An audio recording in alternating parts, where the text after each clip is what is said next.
Money Roots is made possible by the support of our sponsor, Rooted Planning Group.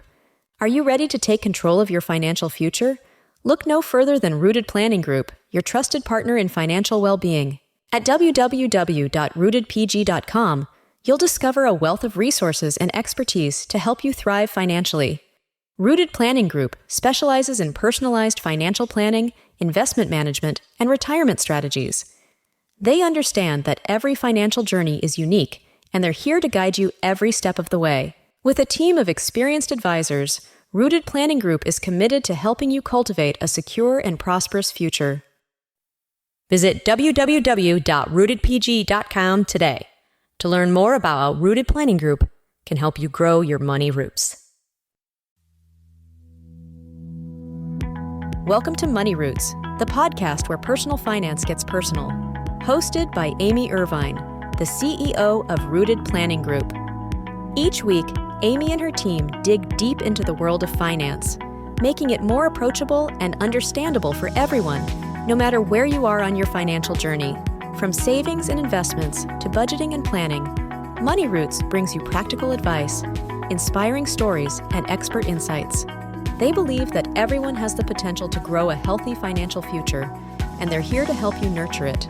So, whether you're a financial guru or just starting to plant the seeds of your financial knowledge, this is the place for you. Get ready to uncover the tools and strategies that can help you thrive financially. So, without further ado, let's dive into today's episode of Money Roots.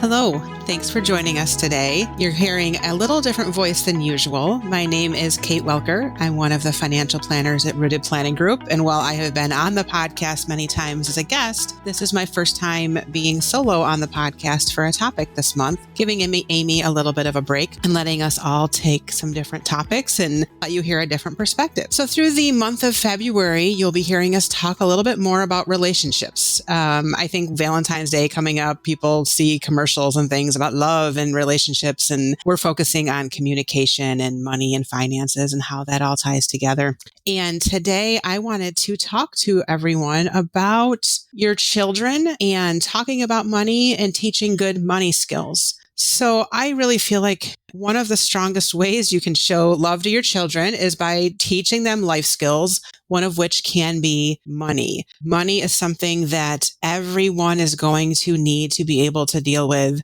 And it is not an intuitive skill. It doesn't come natural. And it takes time and exposure and just experiences with money and management of money and things you can do. So as we go on, I'm going to talk a little bit about some experiences in my own life and how I was raised and learn more about money and finances. And I'll also share a little bit about what I've been doing with my own children. By no way is it perfect advice. This is a little bit of trial and error and putting things together, but I've watched my kids develop some money management skills that I'm kind of proud of where they're at. We still have a long way to go, but we're working on it and learning. Talking to a lot of other people, and always welcome to hear tips and advice from other clients and listeners as well.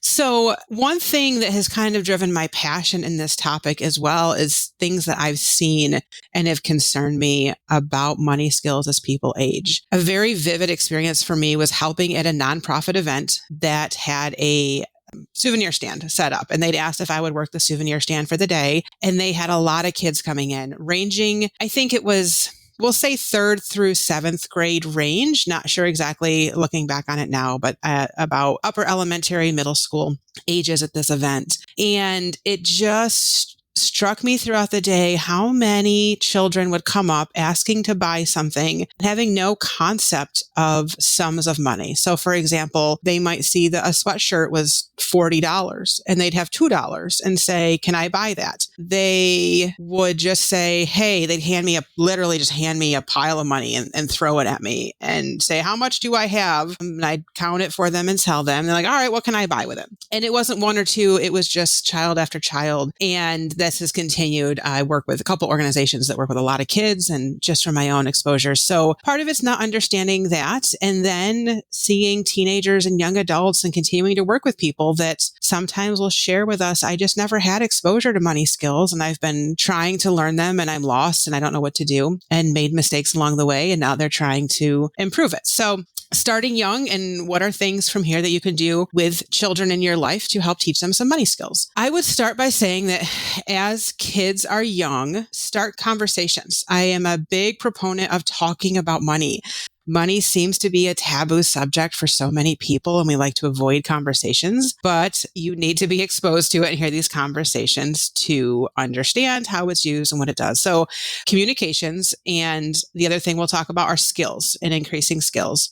And all along the way, tying it to age appropriateness. So obviously you're going to understand, and if it's your children, your child, what they are ready for over time, because not, one 8-year-old may be able to do this, another one won't. So just understanding your child and the topics that are age appropriate. For myself growing up, I was in a household that my parents would talk about money pretty openly with us, whether it was never hey, we don't have enough money. It was just more we'd talk about, hey, we're going on vacation. We've planned money to do and funds to do this event, but maybe we just don't have enough set aside to do this event today. Or we would talk about something in the household and they would share with me what it costs, whether it was a household repair, or I remember we put in a pool in the top to bottom, what it costs to come in and have someone level the ground and take that out and put the pool in. And it was just a very nice above ground pool. And then we had to build the deck around it. So again, just being aware of expenses, going to the grocery store and looking at the bill, watching my mom pay for it, and then pull out her check register. And as she's putting the information in, saying, hey, do you know what this is? Do you know why we have a check register and why we would record it? And then I can also remember a few times that she would sit down at the table to do the reconciliation at the end of the month and walk us through hey, I'm going to balance the checkbook, just kind of casually, but then tell us what it was. I get a ton of experiences as I was growing up that it was just part of the conversation. Never to be a burden to us, never to brag to us. It was just limited information that was appropriate, but conversation. So we started having awareness of what that meant. And then on my side, I was encouraged to have a part-time job and have money management from, a young teenager age. And then personal expenses would be mine to manage and just start having cash on hand to work through that. How much is coming in? What do you have? How much is left? Slowly having my own bills. I will date myself a little bit in that my college years, cell phones were more of a modern development and convenience for people to have. You did not get added to a family plan. Everybody had their own individual plan. So I can remember being so excited that I wanted to have my own cell phone, and I had to go out and find my own cell phone plan and take care of that, because that's just the way plans were in those days. So that was one of my first responsibilities. So I'm really thankful for those conversations as time went on, because it did allow me to feel like I had a good sense of money management. And as I had kids and thinking back to these experiences, I wanted to make sure that it was something that we brought up as well. So things that we have been doing with our family were, again, conversations. I can remember distinctly one day we were, driving in the car, and a comment came up about someone had made $100. And I remember, my son just saying, "You've got $100. And we kind of chuckled and talked about, yes, but let's talk about how far that $100 goes. So for you, if you got it, you're going to go buy toys. And this is probably before he was even into video games, toys. It would have been toys and Legos. But for us, it doesn't go very far, just because we have bills and they add up to a lot more than that. So that's what we need to do. And there's been iterations of that over time, of they'll hear some sum of money that's come in. And when they were young, they don't have a concept. They don't need to know it. But as they've aged, we have chosen to share more information about what it costs to run a household, because I think that it just helps their framework. And again, never to burden them, but just sometimes we'll share, when we're changing internet or cable providers, we'll talk about, this is what we were paying, and these were the services we got, and we've made a decision to change here for these reasons. Or streaming services. If you're like our household, I feel like streaming services easily pop up and you add it for one thing or another. And I try to be diligent about staying on top of that and canceling things we don't need or use. And sometimes they'll ask me and I'll just tell them these were the expenses that went along with it. So again, just communication and trying to find little ways to integrate that for a sense of understanding about finances and expenses and just how far money goes in a bigger scheme. The other thing that we've done is I really encourage children to have exposure to money and cash money. The reason I say this is that our money system doesn't intuitively click in your brain with value. So a paper dollar, a plastic card, there's a difference there in where the money is coming for, what it feels from. So starting with money and explaining that, hey, this is a piece of paper I'm giving you. It's $1. You can use this to buy an item is a tangible thing they can feel. So coins, dollars, different things like that. Letting them go to a store and as you're paying for items, let them hand the money over and it starts in the brain to associate, I want a product. I need to give you something in exchange that when they're young, they're likely not earning anything, but it's came in or they're watching you exchange it. I find that for convenience, I use my credit card for pretty much every purchase I make. I use a credit card and that plastic does not connect in kids' brains. I remember my brother at one point when we were kids wanting something and there was quite an age gap. So I was older and understood how money and credit worked. And he was frustrated at the store, wanted something and he just went, well, use that plastic thing. That'll just get you everything you need. So immediately my parents were like, oops, slow down. We need to have a discussion about what a credit card is, how it's tied to your bank account and what that looks like. So using tangible money, coins, dollars, items like that to just get a sense of exchange. I want a good, I need to give you money in exchange for that.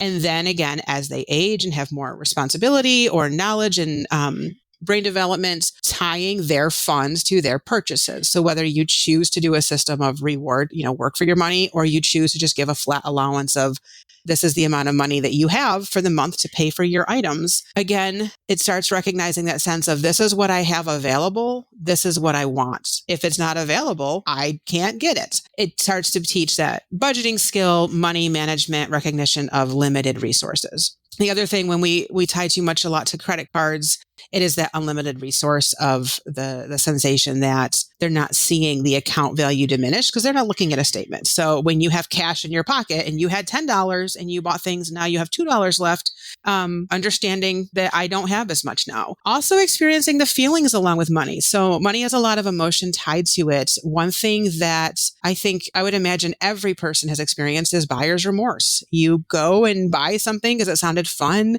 at the time. And then the next day or maybe 5 minutes later, you realize you didn't really need that item. You feel like you wasted your money, you changed your mind.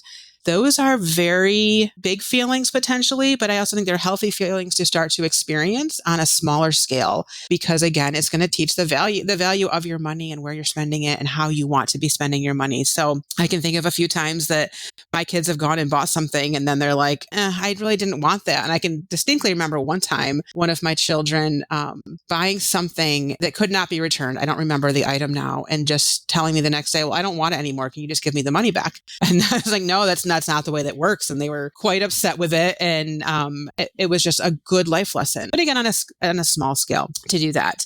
Something else when they were especially younger is just a fun hobby of mine. I like to save change for bigger things. And it's harder when we don't use as much cash, but when I'm using cash and I've got pocket change, I throw it all in my change bucket and we collect it. And generally I'll save it and use it before we go on vacation, and we'll just turn it into pocket money for something fun on vacation. So if you actually look back in our archives, one of my blog posts, probably from 2018 or 2019, there's a picture of a pile of coins, and it was from my kitchen floor with my kids' hands in it. And we had dumped out the change bucket and started counting out the change for two reasons. One, again, I want exposure. I want exposure to coins and value. So, 10 pennies is a dime. We need 100 to equal $1. 4 quarters is $1. Just those general math and money skills. And also, it's kind of fun to just take a pile of coins and put your hands in and play with them. Feel a little bit like, I think a Scrooge McDuck digging in his pile of money, but stacking that out and then totaling it all up and saying, what do we have? And then having the discussion about, well, what fun thing are we going to use this for on vacation? So helping to kind of direct some conversations that way.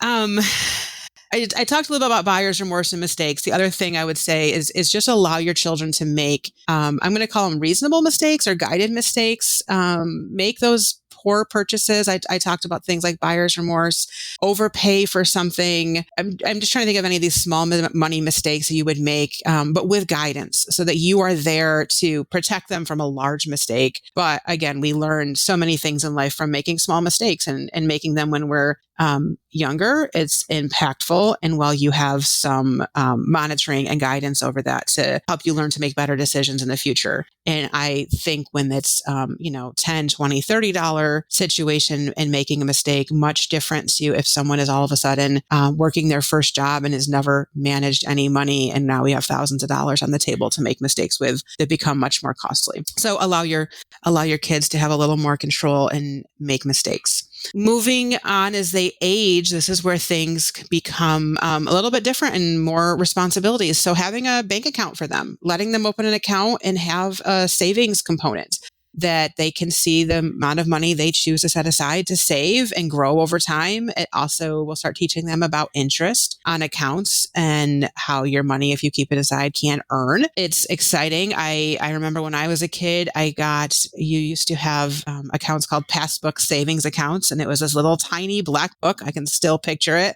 And I went to the bank and we made a deposit and they stamped my book with my amount. And then just being so excited when I had a little extra change or pocket money from whatever to ask if I could go to the bank and put it in there and have them stamp my book and see the balance go up over time. So that was very exciting for me to do that. Now it would be getting statements or looking online, but seeing your money save and grow and think about what do I want? What do I want to save that for? There are some really, really wonderful kids accounts now coming out through banks. Our local credit union has one that with a minor account, so under 18, they open it and it splits their money up into save, spend, and goal. So they have a savings account, they have a spending account, and then the goal account is more kind of like a CD. It locks the money up a little bit more, but lets them save up for larger purchases. So this is something we've actually just recently opened these new accounts for my children now that they're a little bit older. And we're starting to have discussions about maybe we move some of their older long-term savings to these accounts that they can see now and target for things like cars if they want to save for a car.